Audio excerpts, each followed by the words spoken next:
परिचय। हेलो दोस्तों, क्या आप सोच सकते हैं कि अगर सूरज ना होता तो पृथ्वी कितनी ठंडी होती? सूरज पृथ्वी के लिए ऊष्मा का मुख्य स्रोत है। सूरज की बहुत मामूली सी ऊष्मा पृथ्वी तक पहुंचती है, फिर भी यह पृथ्वी पर जीवन के अस्तित्व के लिए पर्याप्त है। ऊष्मा के अन्य स्रोत हैं अग्नि और बिजली का हीटर। इस पाठ में हम ऊष्मा और इसके माप के बारे में जानेंगे। उद्देश्य। इस पाठ के अंत में आप निम्न करने में सक्षम हो जाएंगे: गर्म, ठंडी और उष्ण वस्तुओं की पहचान करना, ऊर्जा के स्थानांतरण के रूप में ऊष्मा को परिभाषित करना, ऊष्मा और तापमान के बीच अंतर करना, चिकित्सकीय और प्रयोगशाला तापमापी यानी थर्मामीटर के बारे में बताना। ऊष्मा के स्रोत: सूरज, जलता ईंधन, विद्युत और मशीनी काम ऊष्मा के स्रोत हैं। आइए एक प्रयोग करें। हमने टिन या एल्यूमीनियम की एक चादर धूप में रखी और उसे कुछ देर बाद छुआ। फिर उसी टिन या एल्यूमीनियम की चादर को घर के भीतर रखा और फिर कुछ देर बाद उसे छुआ। पहली स्थिति में हमें चादर गर्म महसूस हुई और दूसरी स्थिति में ठंडी महसूस हुई। अब एक दूसरे प्रयोग से सिद्ध करते हैं कि सूरज ऊष्मा देता है। मैग्नीफाइंग ग्लास का इस्तेमाल करके सूरज की किरणों को सफेद कागज पर केंद्रित करें। सूरज की किरणें जहां केंद्रित होती हैं, वहां कागज गर्म हो जाता है, भूरा होने लगता है और जल्दी ही उसमें लपटें उठने लगती हैं। अर्थात सूरज की ऊष्मा कागज को जला देती है। ऊष्मा के अन्य स्रोत: इंसान लकड़ी, कोयला और गैस जलाकर ऊष्मा पैदा कर सकता है। लकड़ी, कोयला और गैस ईंधन कहलाते हैं। मशीन चलाने के लिए उसमें ईंधन जलाया जाता है। मोटर कार ईंधन के जलने से चलती है। विमान भी ईंधन जलने से उड़ता है। विद्युत भी ऊष्मा पैदा करती है। इंसान भोजन पकाने के लिए और मशीनों को काम में लाने के लिए विद्युत का उपयोग करते हैं। दो वस्तुओं को आपस में रगड़कर अर्थात मशीनी काम करने से भी ऊष्मा पैदा की जा सकती है। अपनी दोनों हथेलियों को आपस में रगड़ें। आपको कैसा महसूस होता है? आपको हथेलियां गर्म महसूस होंगी।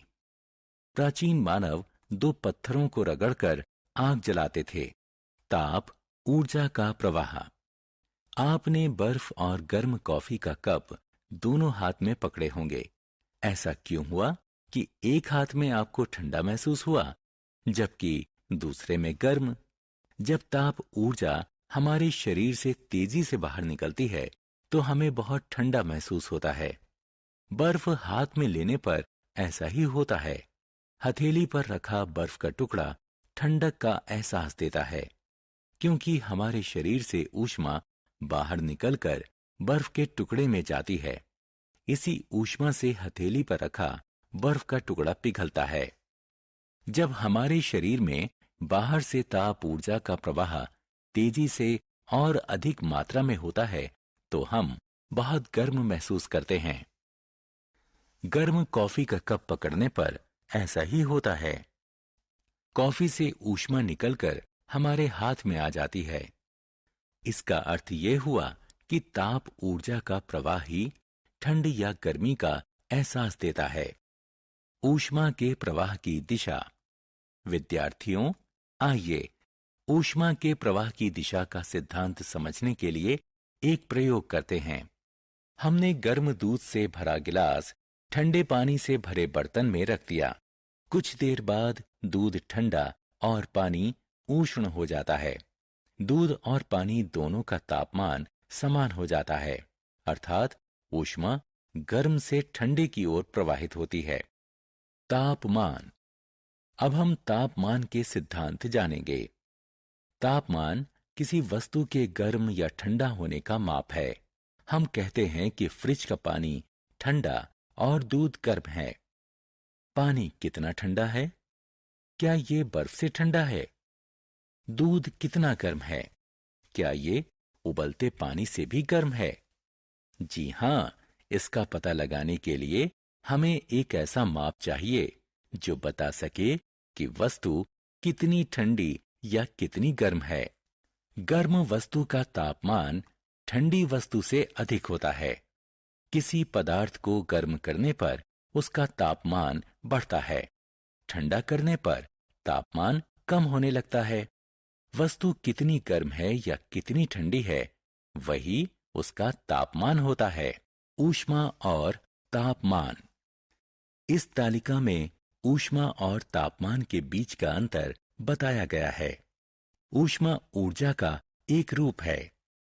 तापमान ताप ऊर्जा के स्तर का माप है। ताप ऊर्जा वस्तु का तापमान बढ़ाती है, जबकि तापमान ऊष्मा के प्रवाह की दिशा तय करता है। ऊष्मा का प्रवाह ऊंची ऊष्मा वाली वस्तु से कम तापमान वाली वस्तु की तरफ होता है। ऊष्मा को जूल्स में मापा जाता है। तापमान को डिग्री सेल्सियस या केल्विन में मापा जाता है। क्लिनिकल तापमापी। हम तापमान के बारे में सीख गए हैं, तो अब बारी है तापमान मापने के उपकरण के बारे में जानने की। इसे तापमापी यानी थर्मोमीटर कहते हैं। तापमापी का सबसे अधिक इस्तेमाल हमारे शरीर का तापमान मापने के लिए होता है। ऐसे तापमापी को क्लिनिकल या चिकित्सकीय तापमापी कहते हैं। क्लिनिकल तापमापी में एक लंबी संकरी और एक समान कांच की नली होती है। उसके सिरे पर पारे से भरा बल्ब होता है। बल्ब के बाहर पारे की एक छोटी चमकती रेखा देखी जा सकती है। क्लिनिकल तापमापी 95 डिग्री फ़ारेनहाइट से 107.6 डिग्री फ़ारेनहाइट तक तापमान बता सकता है।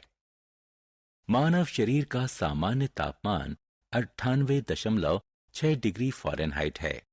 क्लिनिकल तापमापी को डॉक्टर का तापमापी या थर्मोमीटर कहते हैं। क्लिनिकल तापमापी यानी थर्मामीटर से तापमान देखना। क्लिनिकल तापमापी यानी थर्मामीटर से तापमान देखते समय इन सावधानियों का पालन करें। तापमापी को इस्तेमाल करने से पहले और बाद में जहां तक हो सके एंटीसेप्टिक घोल से धोना चाहिए। ध्यान रखें कि पारे का स्तर 95 डिग्री फ़ारेनहाइट से नीचे हो। पारे का स्तर नजर की सीध में रखते हुए तापमान देखें। तापमापी को संभाल कर पकड़ें। अगर वो किसी सख्त चीज से टकरा गया तो टूट सकता है। तापमान देखते समय तापमापी को बल्ब की तरफ से ना पकड़ें। प्रयोगशाला तापमापी।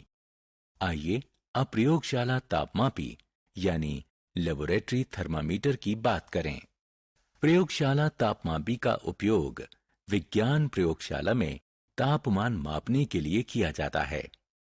यह देखने में क्लिनिकल तापमापी जैसा है, लेकिन उससे लंबा और संकरा होता है।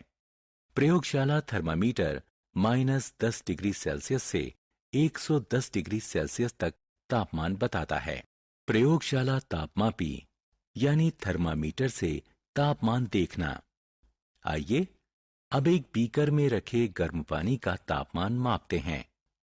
प्रयोगशाला तापमापी लेकर उसका बल्ब गर्म पानी में डुबो दीजिए। आप देखेंगे कि पारे की चमकती रेखा तापमापी की नली में ऊपर की तरफ बढ़ रही है। कुछ देर बाद पारे की रेखा चढ़नी बंद हो जाएगी और एक जगह ठहर जाएगी।